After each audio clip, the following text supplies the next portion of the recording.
Hello guys. Today's episode contains two bone-chilling true paranormal encounters. Please enjoy the stories, and don't forget to subscribe the channel, and like the video. Reddit Ghost Stories Episode 1. Story 1, The Man in the Chair. This story dates back to when I was a little kid. I lived in a very old house that was just outside of Detroit. To my knowledge, this house didn't have any haunted history with previous owners, so it's really weird when this happened to me. I was 5 years old when this had happened to me. What I'm about to say is 100% true. I have my doubts on if this was a dream or a nightmare, but this felt so real that it couldn't have been one of those. It was around 3:30 in the morning. I was out like a light when suddenly, I hear the voice of my dad. In a very calm tone, he told me, "Hey buddy. It's time to wake up for school." Me, being the kid I was, thought it was actually my dad saying that. So, I got out of my bed, got changed and started to head towards the hall next to my bedroom. Now let me remind you of something. In my old bedroom, there are no windows for some odd reason, so I couldn't really tell if it was night or day. As I walk out into the hallway, it is pitch black and the only light I can see is the light coming from the full moon outside shining into the hallway. Me, being the stupid kid I was, decided to walk down the hallway and head into the living room. Now just to give you the visual of the living room, when you walk down the hallway from my room, the first thing you see is a big window right in front of you on the opposite side of the room. Then to the right of the window, there is a lazy boy rocking chair in the corner. Then there's a couch right next to the chair. When I walk down the hallway to the living room, the room is fully lit up by the moon outside, and with this light I can see that my dad is sitting in the chair. I try to call out to him. "Hey dad. Dad. Why did you wake me up? It's still night time." No response. I tried calling out again. "Dad, answer me." No response. I was getting really mad at that point, so I started heading back to my room. As I turned around to start heading back, I hear one of the most terrifying things I will ever hear in my life. It sounded like a beast was trying to yell at me to stop. As I hear this, I stop, shaking in fear as I turned around to see what my dad wanted. As I turn, I see this tall black figure just hovering over me. I was solid like a stone statue, trying not to make any noise to get this creature's attention. Then in my right ear, I hear a calming voice saying, "Run." I bolted towards my room, locking the door right behind me and hiding underneath the bed sheets until it was morning. I told my parents about what happened that night and they don't believe me. They just told me that it was a bad dream and that I shouldn't worry so much about it. It wasn't until the same morning I would find 3 long claw scratch marks going from the back of my neck to the lower part of my back. When I showed my parents, they finally believed that it wasn't just a bad dream. They called a priest to have him bless the house and nothing even ghostly related has ever happened in that house again. A few years later, we had to move out of the house due to the size of the house. We would end up with a house that had 2 stories. To this day, I have no idea what I saw or what I encountered on that night. One thing's for sure, I have believed in the paranormal since that night.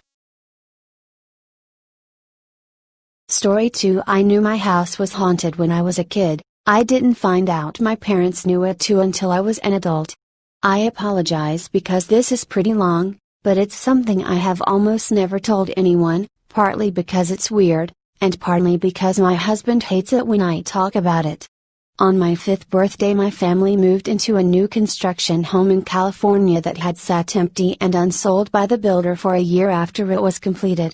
It was on an extraordinarily large block, because one half of the block was occupied by a huge cemetery and the rest was devoted to single-family homes.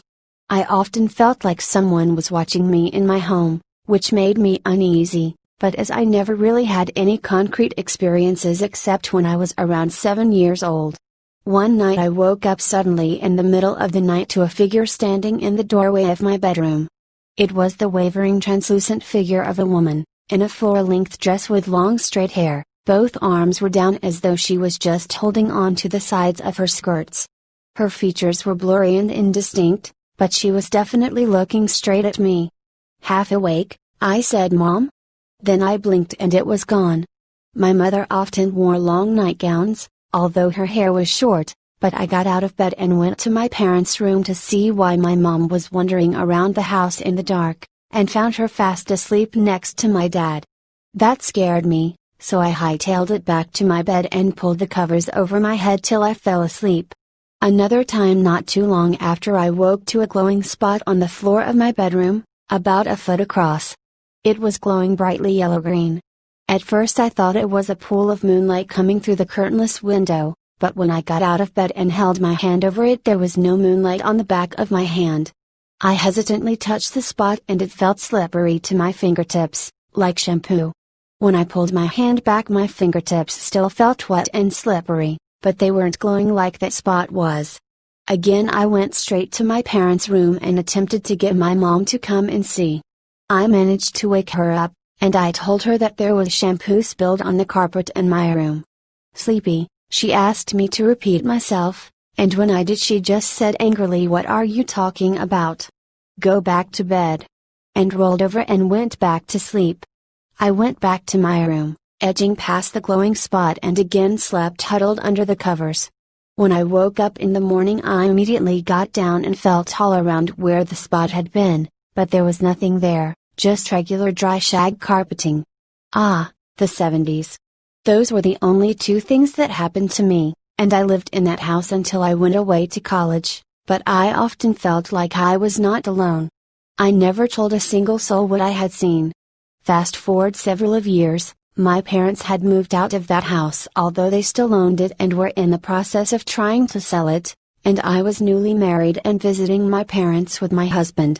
In talking about my childhood home with me and my siblings, my mother started telling us about strange things that happened there when I was around 7, how things would fly off the counter, or one terrifying day when she was home alone, my brother and I were at school and my younger two siblings taking a nap. She was listening to some waltz music when she realized that a large palm plant in the living room was occasionally swishing, as though someone in a full skirt was dancing around the room and brushing up against it. Trying to be calm, she said aloud, "Whoever you are, I'm glad you're enjoying the music." Immediately the radio changed on its own, and the sound of a train roared through the room. Scared, she called her best friend who immediately told her to get out of the house, but she couldn't leave her little kids. That night my parents had a member of the clergy come over to bless the house, and asked whoever it was to leave my family in peace, and she said nothing ever happened after that.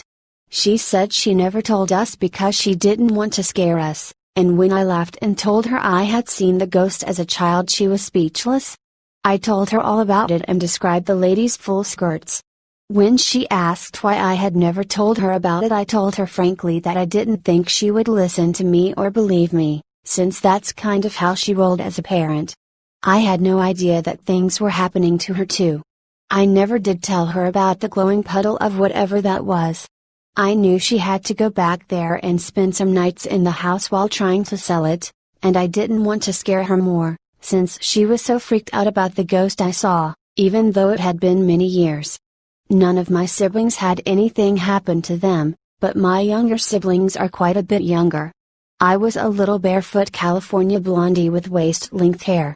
Maybe I reminded the lady of a child that she knew in life?